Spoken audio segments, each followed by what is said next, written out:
দৌলত খান উপজেলা চরপাতা ইউনিয়নের সুনামধন্য তালুকদার পরিবারের কৃতি সন্তান প্যানেল চেয়ারম্যান সোহরাব হোসেন সবুজ তালুকদার।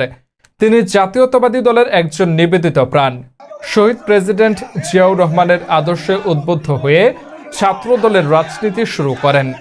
সেখান থেকে কাউন্সিলরের মাধ্যমে 2009 থেকে 14 সাল পর্যন্ত চরপাতা ইউনিয়ন যুবদলের সভাপতি নির্বাচিত হন। তার দক্ষতা যোগ্যতা পরিপ্রেক্ষিতে জননেতা সাবেক এমপি আলহাজ হাফিজ ইব্রাহিম পুনরায় 2021 থেকে 24 পর্যন্ত চরপাতা ইউনিয়ন যুবদলের দায়িত্বে অবতীর্ণ করেন।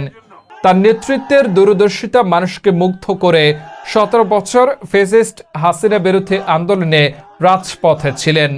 মামলা, হামলা, জেল, জুলুম শিকার হয়েও পিছু হাঁটেনি। বিনা ভোটের এমপি মুকুল বাহিনীর লোকেরা 2019 সালে তাকে জেলে নিক্ষেপ করে। 1 ডজনের অধিক মামলায় তাকে আসামি করে বারবার নির্যাতন করা হয়। বর্তমান অন্তর্বর্তীকালীন সরকারের 1 বছর পেরিয়ে গেলেও ফ্যাসিস্ট হাসিনা সরকারের দেওয়া 2টি মামলা এখনো চলমান। সেই মৃত্যুর ঝুঁকি নিয়ে শহীদ জিয়ার আদর্শ বুকে ধারণ করে চরপাতা ইউনিয়ন যুবদলকে সুসংগঠিত রেখেছেন দীর্ঘ 17 বছর। বর্তমানে তিনি প্যানেল চেয়ারম্যান এর দায়িত্ব নিষ্ঠার সাথে পালন করে যাচ্ছেন। আসন্ন ত্রয়োদশ জাতীয় সংসদ নির্বাচনে চরপাতা ইউনিয়ন বিএনপির পরিচালনা কমিটির সাংগঠনিক সম্পাদক পদে তাকে নির্বাচিত করা হয়। শিক্ষিত রাজনৈতিক কর্মী বাহিনী আমরা গড়ে তুলব।